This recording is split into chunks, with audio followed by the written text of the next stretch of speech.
Hello students, this video is for class 9 State Board Maths Geometry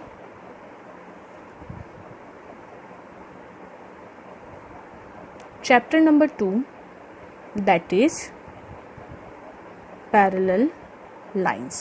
Okay? Parallel line start करने से पहले, parallel line start करायच्या आधी आपण काय करूया, दोन लाईन्स आहेत सपोज आपल्याजवळ. ओके, त्या इंटरसेक्टिंग असू शकतात और पॅरलल पण असू शकतात. आणि त्या दोन लाईन्सचा एक काय आहे आपल्याजवळ, ट्रान्सव्हर्सल आहे. ओके, दोन लाईन्स ज्या एकमेकांना पॅरलल असू शकतात और नसू शकतात आणि त्यांना एक ट्रान्सव्हर्सल सपोज आपण ड्रॉ केली तर जे अँगल्स फॉर्म होतात ते अँगल्स कसे असतात ते आपण आधी पाहूया. ओके, हेडिंग आहे angles formed by two lines and one transversal. Okay, त्याआधी ट्रान्सव्हर्सल म्हणजे काय माहिती पाहिजे आपल्याला. ही एक लाईन आहे माझ्याजवळ, लाईन एल. दुसरी सपोज मी लाईन ही अशी काढली, line M.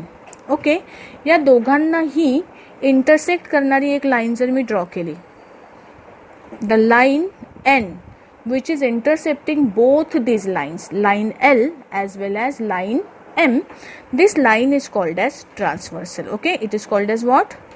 Transversal. The line is called as transversal. आणि या ट्रान्सव्हर्सलचा सपोज ही एल लाईनला ए पॉईंटमध्ये टच करते आहे आणि एम लाईनला बी पॉईंटमध्ये टच करते आहे, तर ए आणि बी मधलं जे डिस्टन्स आहे याला मी म्हणते सेगमेंट ए बी. हा जो सेगमेंट ए बी आहे हा इतका पार्ट फक्त, not complete line, only this much part A B, it is called as intercept. It is called as intercept. Okay, इथे दोन डेफिनेशन्स आपण पाहिल्या. कोणत्या? First, transversal. Transversal means a line which is intersecting our two lines. Okay, that we call as transversal. And this line segment the part of this line between these two lines, म्हणजे ह्या दोन लाईन्सला जिथे intersect करते ह्या दोन points मधलं जर distance आपण कन्सिडर केलं then that distance is called as what? It is called as intercept. Okay, आता इथे पहा आपण लाईन कन्सिडर करूया. मी पुन्हा लाईन्स ड्रॉ करते. ही माझी एक लाईन आहे, ही दुसरी लाईन आहे. Okay, line L, line M, आणि हा झाला त्याचा ट्रान्सव्हर्सल. बरोबर. आता या ट्रान्सव्हर्सलमुळे पहा, ही जर वरची लाईन मी कन्सिडर केली, फक्त एवढा पोर्शन जर मी कन्सिडर केला तर याची ही लाईन काय करते, हे चार अँगल्समध्ये डिव्हिजन करते हे याचं, या पार्टचं 1, 2, 3 आणि 4. ओके, आणि ॲट द सेम टाइम जर मी खालची लाईन कन्सिडर केली, एम लाईन, तिचे पण इथे चार पार्ट झाले. कोणकोणते? सपोज मी याला म्हटलं अँगल 5, 6, 7 आणि 8. ओके, इथे किती अँगल्स बनले? टोटल 8 अँगल्स बनले. या प्रत्येक अँगलच्या पेअरला काय आहे आपल्याजवळ जॉमेट्रीमध्ये एक स्पेशल नाव आहे. त्याचं मिनिंग काय आहे पहा. आपण प्रत्येक टाईपचे अँगल्स इथे पाहूया. सगळ्यात आधी तर जे अँगल्स ह्या लाईन्सचे पहा, हा जो पार्ट आहे हा मिडल पार्ट, आपण ह्या मिडल पोर्शन आणि हा इकडचा बाहेरचा पोर्शन, इकडचा बाहेरचा पोर्शन. तर सगळ्यात आधी मला मिळतील इथे एक्सटर्नल अँगल्स. कोणते? एक्सटर्नल अँगल्स म्हणजे जे अँगल्स बाहेर आहेत. अँगल 1, अँगल 2 बाहेरच्या साईडला आहे. इकडचे अँगल्स अँगल 8, अँगल 7, हे काय आहेत? एक्सटर्नल अँगल्स आहेत. They are also called as exterior angles. Okay, external angle they are also called as what? They are also called as exterior angles. Okay, दुसरे part angles जे middle साईडला आहे, middle साईडला जे अँगल्स आहेत 4, 3, 4, 5 आणि 6. Angle 3, angle 4, angle 5, angle 6, हे जे अँगल्स आहेत यांना आपण म्हणतो कोणते अँगल्स? Interior angles. हे आहेत इंटेरियर अँगल्स. ओके, या इंटेरियर अँगल्स सोबत इंटेरियरमध्ये दोन अँगलच्या पेअर ज्या एकमेकांच्या अपोजिट आहे. पहा, 4 आणि 6 किंवा 3 आणि 5 या ज्या अपोजिट डायरेक्शनमध्ये असणाऱ्या, एक लाईनच्या या साईडला एक लाईनच्या या साईडला असे जे अँगल आहेत त्यांना म्हणतो आपण अल्टरनेट अँगल्स. कोणते अँगल्स? Alternate angles. अल्टरनेट म्हणजे इंटेरियर तर आहेतच, पण एक लाईनच्या एका साईडला आहे, दुसऱ्या लाईनच्या दुसऱ्या साईडला आहे. जसं फॉर एक्झाम्पल अँगल 4 अँगल 6 हे झाले एकमेकांचे alternate angle. Angle 4 angle 6 at the same time angle 3 angle 5 angle 3 angle 5 हे झाले एकमेकांचे अल्टरनेट अँगल्स. ठीक आहे, अल्टरनेट अँगल्स. ओके, त्यानंतर पुढे जाऊया. आता इथे मी पुढे अजून एक पेअर काढून घेते म्हणजे आपल्याला एक्सप्लेनेशनला सोपं जाईल. L M N. आता याच्यामध्ये पहा, हे जे अँगल्स आपले आहे 1 2 3 4 ओके, 5 6 7 आणि 8 यामध्ये जे सेम पोझिशनला अँगल्स आहेत. सेम पोझिशन म्हणजे पहा, ही लाईन आहे, याचा हा ट्रान्सव्हर्सल. आपल्या नेहमीच्या भाषेत बोललो होतो आपण, वरची डावी बाजू, वरची उजवी बाजू, खालची उजवी बाजू, खालची डावी बाजू. वरच्या डाव्या बाजूचा अँगल खालच्या जी लाईन काढली सेम पोझिशनचा जो अँगल आहे, सेम पोझिशनचा अँगल म्हणजे हा अँगल 5. पहा, लाईनच्या कंपॅरिझनमध्ये, ट्रान्सव्हर्सल आणि लाईनच्या कंपॅरिझनमध्ये ह्या दोघांची पोझिशन कशी आहे? सेम आहे. असे सेम पोझिशनवाले जे अँगल्स असतात त्यांना म्हणतो आपण करस्पॉन्डिंग अँगल्स. कोणते अँगल्स? Corresponding angles. ओके, या अँगल्सना आपण म्हणतो करस्पॉन्डिंग अँगल्स. म्हणजे अँगल 1 अँगल 5 ही झाली करस्पॉन्डिंग अँगलची 1 पेअर. दुसरी अँगल 2 अँगल 6 अँगल 2 अँगल 6. तिसरी पेअर 3 ची करस्पॉन्डिंग अँगल झाला 7 अँगल 3 अँगल 7. 4 चा करस्पॉन्डिंग अँगल झाला 8. Fourth pair angle 4 angle 8. Okay, हे झाले सगळे करस्पॉन्डिंग अँगल्स. ओके, तर आय होप हा कन्सेप्ट तुम्हाला समजला असेल. या डायग्राममध्ये जे बाहेरचे अँगल्स आहेत 1 2 8 आणि 7 हे आहेत एक्सटेरियर अँगल. 4 3 5 6 हे आहेत इंटेरियर अँगल्स. 4 आणि 6 अल्टरनेट अँगल्स. 3 आणि 5 अल्टरनेट अँगल्स. ओके, त्यानंतर 1 5 2 6 4 8 आणि 3 7 हे काय झाले? These are pairs of what? Corresponding angles. ठीक आहे, हा कन्सेप्ट थोडासा पक्का होण्यासाठी आपण काय करूया, मी तुम्हाला एक प्रॉब्लेम देते, हे प्रॉब्लेम तुम्ही ट्राय करून पहा. ॲक्च्युली खूप सोपं प्रॉब्लेम आहे हे. मी फक्त एक डायग्राम देते आणि व्हॅल्यूज देते तुम्हाला. एक्झाम्पल पहा, ही एक लाईन आहे, ही दुसरी लाईन आहे. या लाईनला म्हणूया A, this is line B आणि ही आहे तुमची transversal C. Suppose I am writing angles in the form A B C D E F G H. Okay, in this diagram you have to write names of cone. Number 1 interior angles. Number 2 exterior angles. Number 3 alternate angles. Number 4 cone corresponding angles. Okay, एवढं लिहून घ्या. Exercise solve करा, मग आपण पुढे जाऊया. Okay, next topic आपल्याला पाहायचं आहे parallel lines. Parallel lines. Okay, parallel lines म्हणजे काय? दोन लाईन्सला पॅरलल लाईन्स आपण केव्हा म्हणू शकतो? When two lines lie in the same plane and do not intersect each other.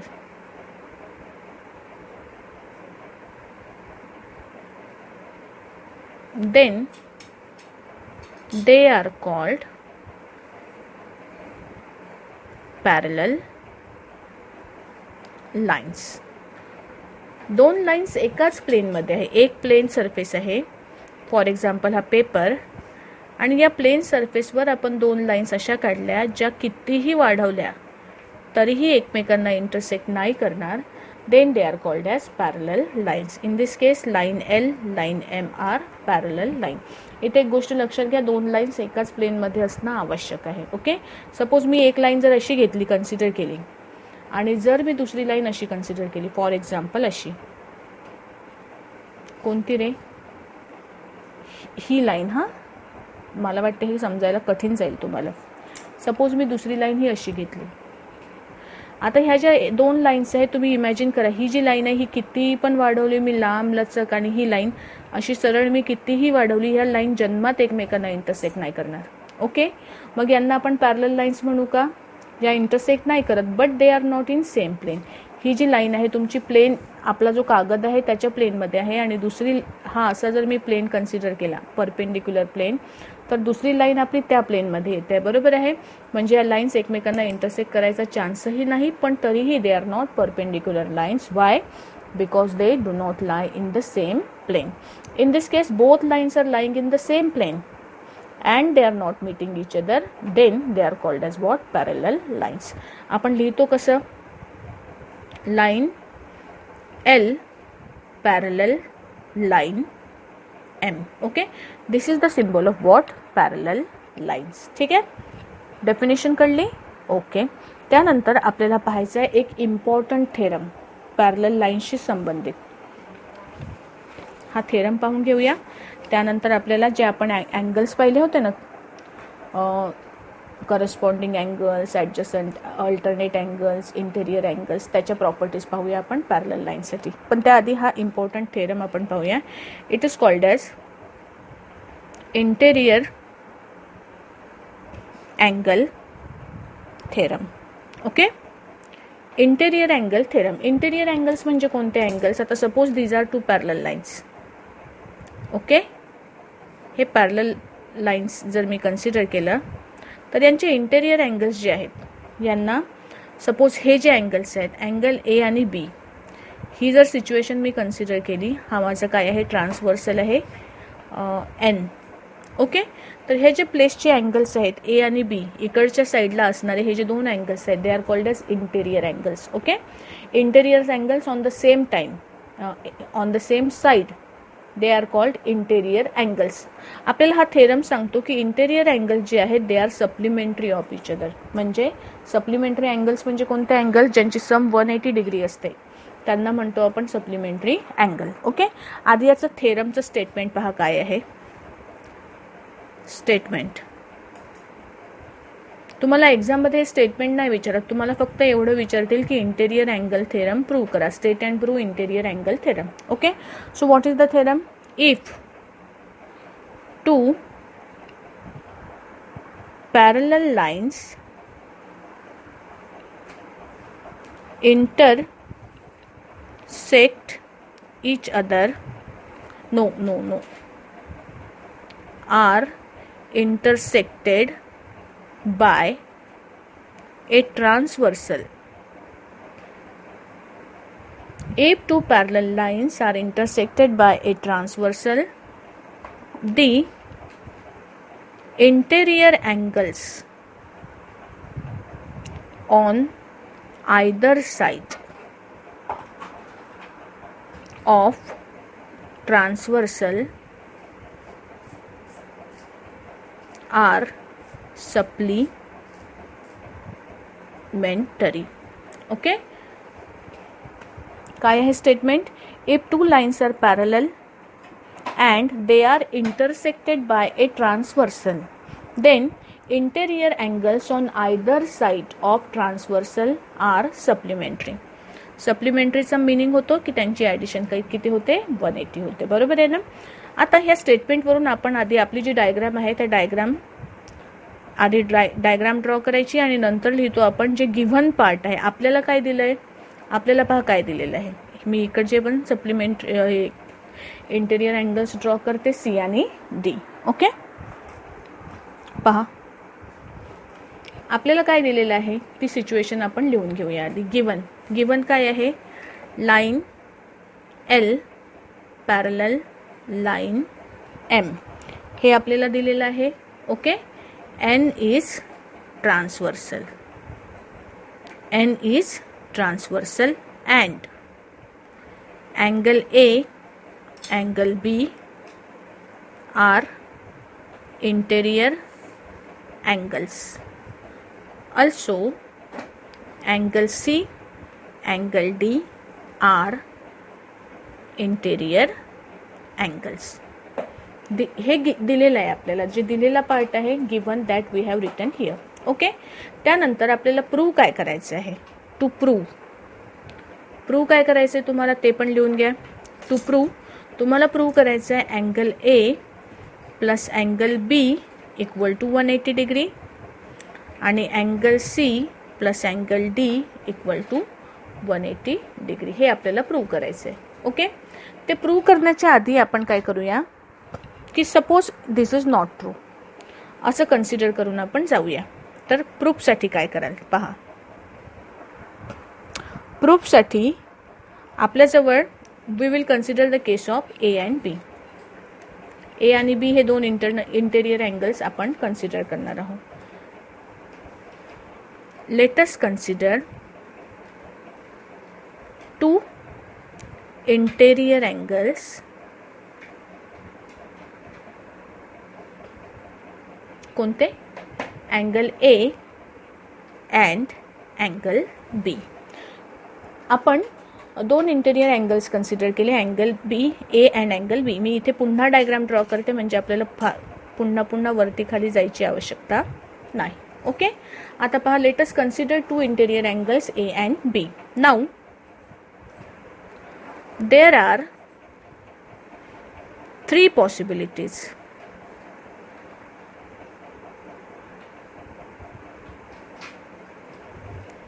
ए आणि बी हे अँगल्स कन्सिडर केले तर आपल्याजवळ 3 पॉसिबिलिटीज आहेत. Number 1, A plus B, angle A plus angle B is less than 180 degree. Angle A plus angle B is greater than 180 degree. और angle A plus angle B is equal to 180 degree. हे 3 गोष्टी होऊ शकतात. या तिघांपेक्षा जास्तीची कोणती situation produce होऊ शकत नाही. कोणकोणत्या 3 गोष्टी पहा. एक तर त्यांची ॲडिशन लेस दॅन 180 असेल, और ग्रेटर दॅन 180 असेल, और इक्वल टू 180 असेल. बरोबर, आपण तिन्ही सिच्युएशनचा काय करूया, विचार करूया. ओके, आता पहा, फर्स्ट कंडिशन कन्सिडर करा. Now suppose angle A plus angle B is less than 180 degree. Angle A आणि angle B suppose less than 180 तुम्ही कन्सिडर केलं. आता जर ही सिच्युएशन लेस दॅन 180 असेल तर तुमच्याजवळ पहा, आठवत आहे का तुम्हाला युक्लिडचा एक पॉस्ट्युलेट होता. काय पॉस्ट्युलेट होता की वेन 2 लाईन्स, सपोज माझ्याजवळ ही एक लाईन आहे आणि ही दुसरी लाईन आहे. ओके, आणि हा त्याचा ट्रान्सव्हर्सल आहे. आपण एक युक्लिडचा पॉस्ट्युलेट असा पाहिलेला आहे की ह्या 2 लाईन्स जर आपण या लाईन्स जर आपण वाढवल्या, सपोज या एकमेकांना कुठेतरी इंटरसेक्ट करतील, है ना. आणि ज्या साईडला ते इंटरसेक्ट करतात, आता ह्या ज्या 2 इंटरसेक्टिंग लाईन्स कन्सिडर केल्या आपण, आपल्याला अशी सिच्युएशन मिळते. मी नाव कन्फ्युजन होण्यासाठी दुसरे घेते, पी क्यू आणि आर एस. तर आपल्याला युक्लिडचा पॉस्ट्युलेट असं सांगतो की ज्या साईडला यांची ॲडिशन लेस दॅन 180 डिग्री असते त्या साईडला ह्या लाईन्स एकमेकांना इंटरसेक्ट करतात. असा एक युक्लिडचा पॉस्ट्युलेट आपण पाहिलेला आहे. साधीशी गोष्ट आहे की या 2 अँगलची ॲडिशन लेस दॅन 180 आहे का. आपल्याला माहिती आहे की ट्रायंगलमध्ये तिन्ही अँगल्सची ॲडिशन किती होते, ट्रायंगलमध्ये तिन्ही अँगल्सची ॲडिशन किती होते, 180 डिग्री होते. बरोबर, इथे जर 2 लाईन्स आहेत आणि त्यांच्या 2 अँगल्सची ॲडिशन जर 180 पेक्षा कमी असेल, जर या साईडला ॲडिशन 180 पेक्षा कमी असेल तर या साईडला ह्या लाईन्स काय होतील, मीट होतील कुठेतरी एका पॉईंटला, जेणेकरून इथे ट्रायंगल शेप मिळेल आणि तिन्ही अँगल्सची ॲडिशन किती होईल, 180 होईल. आता आपली सिच्युएशन काय आहे पहा. आपल्या प्रॉब्लेममध्ये अँगल ए आणि अँगल बी ची ॲडिशन लेस दॅन 180 डिग्री आहे. जर यांची ॲडिशन लेस दॅन 180 डिग्री असेल तर युक्लिडच्या पॉस्च्युलेटनुसार हे ह्या ज्या दोन साईड्स आहे या डायरेक्शनमध्ये आपण जर एक्सटेंड केल्या तर या एका पर्टिक्युलर पॉईंटमध्ये मीट होतील ना. म्हणजे या लाईन्स इंटरसेक्टिंग पॅरलल राहतील का, आता नाही. जर यांची ॲडिशन लेस दॅन 180 डिग्री असेल तर या लाईन्स पॅरलल राहू शकत नाही. ओके, तर मग आपण याला लिहायचं कसं पहा. लिहिताना आपण काय करूया, आपण याला म्हणूया अकॉर्डिंग टू युक्लिड्स पॉस्च्युलेट.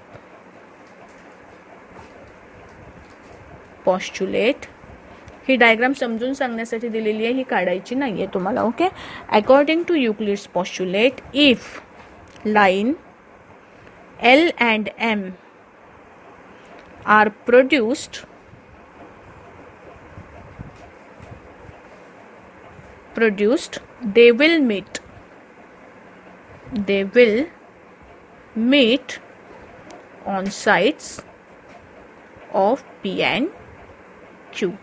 जर या P and Q नाही, आपल्या प्रॉब्लेम मधले नंबर्स होते A and B. They will meet on sides A and B. Okay, जर if angle A and angle B is less than 180 degree, then these two lines will meet on the side of A and B. म्हणजे काय, म्हणजे तुमची parallel लाईनची definition इथे wrong होते. But it is not possible as line L is parallel to line M.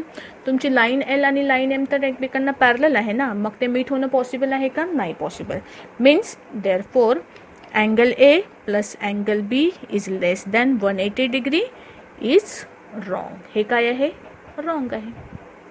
Okay, आता दुसरी situation consider करू. सपोज मोठे नाही आहे का, ओके, सपोज म्हणजे लेस दॅन नाही आहे तर ग्रेटर दॅन आहे. A and B, angle A plus angle B is greater than 180 degree.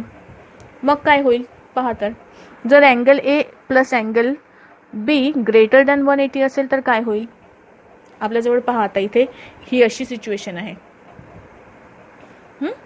इकडे आहे अँगल A, B, C आणि D. ओके, हे चार अँगल्स आपल्याजवळ आहेत आणि हे जे चारही अँगल्स आहेत त्यांच्यामुळे हे पहा A प्लस B C हे लिनियर पेअर बनते आहे आणि B प्लस D पण लिनियर पेअर बनते आहे, बरोबर आहे ना. म्हणजे आता मी काय करते, इथे angle A plus angle B linear pair, याच्यामध्ये मी काय करते, angle C plus angle D add करते. ओके, या चौघांची ॲडिशन किती होईल पहा. तर याला मी सेपरेट करून लिहिते. Angle A plus angle C सोबत लिहा, plus angle B plus angle D सोबत लिहा. ही लिनियर पेअर बनली एक, ही दुसरी लिनियर पेअर बनली. म्हणजे यांची ॲडिशन होईल 180 plus 180 means addition will become 360. Okay, angle A plus angle B plus angle C plus angle D is what, it is equal to 360. आता याच्यामध्ये जर angle A plus angle B greater than 180 असेल, logically पहा हा, if angle A plus angle B greater than 180 degree, याचा अर्थ काय आपण लिहू शकतो, if angle A plus angle B is greater than 180 degree, angle C plus angle D will be less than 180 degree, है ना. A प्लस B जर greater than 180 degree असेल याचा अर्थ काय, C प्लस D लेस दॅन 180 डिग्री असेल. म्हणजे या लॉजिकनुसार तुम्ही काय म्हणू शकता की पहिली सिच्युएशन आठवते ना, जेव्हा A plus B less than 180 degree होती तेव्हा ते दोन लाईन्स A आणि B च्या डायरेक्शनमध्ये, A आणि B च्या साईडमध्ये काय करत होत्या, इंटरसेक्ट करत होत्या. आणि आता इथे A प्लस B जरी ग्रेटर दॅन 180 असेल तरी C प्लस D काय मिळालंय तुम्हाला, लेस दॅन 180 डिग्री मिळालाय. त्यामुळे तुम्ही म्हणू शकता पुन्हा according to Euclid's postulate, according to Euclid's postulate, these lines will meet will meet on side of angle C and angle D. म्हणजे आता कुठल्या साईडला मीट होतील त्या लाईन्स? अपोजिट साईडला, सी आणि डीच्या साईडला मीट होतील. पुन्हा जी तुमची डेफिनेशन होती पॅरलल लाईन्सची, त्या डेफिनेशनचे हे काय आहे? अपोजिट आहे. म्हणजे तुम्ही पुन्हा म्हणू शकता, काय म्हणू शकता पहा, you can say but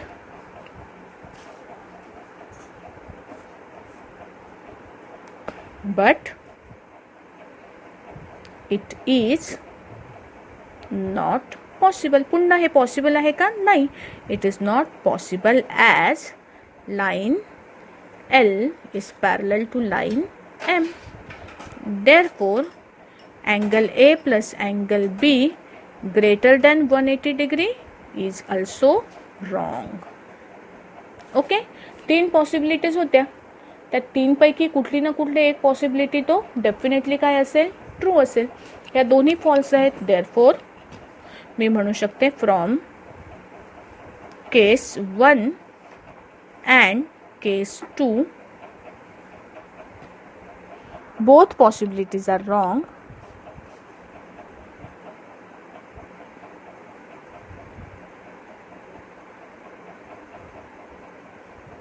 Therefore, only angle A plus angle B equal to 180 degree is possible. Okay? फक्त ही सिच्युएशनच काय आहे? पॉसिबल आहे. बाकीच्या सिच्युएशन्स पॉसिबल आहेत का? नाही. So it is proved. Hence proved. ही जी मेथड आहे थेरम सॉल्व करायची, याला म्हणतो आपण इनडायरेक्ट प्रूफ मेथड. ओके, हा झाला तुमचा interior angle theorem proved. Okay, हा थेरम काय करायचा आहे? नोटबुकमध्ये लिहायचा आहे. मग आपण पुढचा थेरम पाहूया. आधी हे लिहून घ्या पॉज करून. लिहिणं झालं असेल तर मग आपण पुढचा थेरम पाहूया. ओके, नेक्स्ट थेरम पाहूया. Corresponding angle theorem. थेरमचं नाव आहे corresponding angles theorem. Corresponding angles theorem आपल्याला काय सांगते पहा. ही सिच्युएशन आहे तुमच्याजवळ. This is line L, this is line M. कुठली एकच साईडचे अँगल्स आपण ड्रॉ करू. सपोज हा अँगल आहे तुमचा A, हा अँगल आहे B, हा अँगल आहे C. ओके, आणि ही आहे ट्रान्सव्हर्सल N. आपल्याला याच्यामध्ये A आणि C हे करस्पॉन्डिंग अँगल्स होती. बरोबर आहे ना? आपल्याला हा थेरम आपल्याला काय सांगतो पहा. थेरमचं स्टेटमेंट काय आहे? आधी आपण स्टेटमेंट लिहून घेऊया. स्टेटमेंट आपल्याला सांगतं की D corresponding angles formed by a transversal of two parallel lines are equal. Corresponding angles formed by a transversal of two parallel lines are equal. Okay, म्हणजे तुम्हाला काय प्रूव्ह करायचं आहे याच्यामध्ये की ए आणि सी हे जे करस्पॉन्डिंग अँगल्स आहेत, करस्पॉन्डिंग सेम पोझिशनचे अँगल्स, आठवतं ना? ए आणि सी इक्वल आहे हे तुम्हाला प्रूव्ह करायचं आहे. चला सिस्टमॅटिक लिहूया थोडंसं. आधी गिवन काय आहे पहा. काय दिलेलं आहे तुम्हाला? तुम्हाला दिलेलं आहे line L parallel line M. Line N is transversal. ओके, त्यानंतर angle A and angle C are corresponding angles. हे दिलेलं आहे तुम्हाला. ओके, तुम्हाला प्रूव्ह काय करायचं आहे पहा. तुम्हाला प्रूव्ह करायचं आहे angle A equal to angle C. Angle A equal to angle C हे प्रूव्ह करायचं आहे आपल्याला. कसं प्रूव्ह करणार पाहतं. आधी प्रूफ लिहा. सिंपल आहे. आपल्याला line L parallel line M दिलेला आहे. Line L parallel line M. Therefore मी असं लिहू शकते का angle B plus angle C equal to, पहा तर डायग्राममध्ये पहा, बी आणि सी हे कोणत्या अँगल्स आहेत? इंटेरियर अँगल्स आहेत ना. आणि इंटेरियर अँगल्स कसे असतात? ते सप्लिमेंटरी असतात, म्हणजे त्यांचं मेजर किती असतं? 180 डिग्री असतं, बरोबर. म्हणजे मी या प्रॉब्लेममध्ये लिहू शकते angle B plus angle C equal to 180 degree. Okay. जॉमेट्रीमध्ये जे थेरम्स आपण प्रूव्ह करतो, प्रत्येक थेरमला, प्रत्येक स्टेटमेंटला आपल्याला काय द्यायचं असतं? रिझन द्यायचं असतं. याला रिझन काय द्याल तुम्ही? Angle B plus angle C equal to 180 degree. आपण याच्या आधीच पाहिलं, नाव काय होतं याचं? Interior angle theorem. Okay, interior angle theorem. And आता इथे वरती डायग्राममध्ये पुन्हा पहा, तुमचा ए आणि बी हे कसे आहेत? ही बनते आहे तुमची लिनियर पेअर. काय बनते आहे? लिनियर पेअर, बरोबर आहे ना. मग मी याला काय म्हणू शकते? यांचं मेजर किती असेल? ए आणि बीचं पुन्हा 180 डिग्री असेल. म्हणजे मी लिहू शकते and angle A plus angle B equal to 180 degree. का? याचं रिझन आहे, हे आहे लिनियर अँगल्स. ओके, लिनियर पेअरमधले अँगल्स आहेत म्हणून. आता पहा, याला मी नाव देते इक्वेशन 1, याला म्हणा इक्वेशन 2. राईट हँड साईड दोघांची 180 डिग्री आहे. देअरफॉर मी लिहू शकते from 1 and 2 angle B plus angle C equal to angle A plus angle B. दोन्ही साईडला अँगल बी सेम आहे. हा अँगल बी इकडे नेल्यावर काय होईल? Angle C equal to angle A plus angle B minus angle B. Angle B get cancel. Angle A equal angle C equal to तुम्हाला मिळेल अँगल ए. ओके, देअरफॉर काय? Angle A equal to angle C. Corresponding angles are equal, hence proved. Okay, hence proved. कळलं का? सोपं होतं ना. Corresponding angles formed by transversal of two parallel lines are equal. Corresponding angles are equal. Okay, चला next पाहूया alternate angle theorem. लिहून घ्या हा थेरम. सायमल्टेनियसली मी लिहित असताना लिहिलं तर कसं होईल? तुमचा वेळ वाचेल. Alternate angle theorem. Alternate angles कशी असतात? इक्वल असतात. पॅरलल लाईन्समध्ये अल्टरनेट अँगल्स कशी असतात? इक्वल असतात. पहा स्टेटमेंट.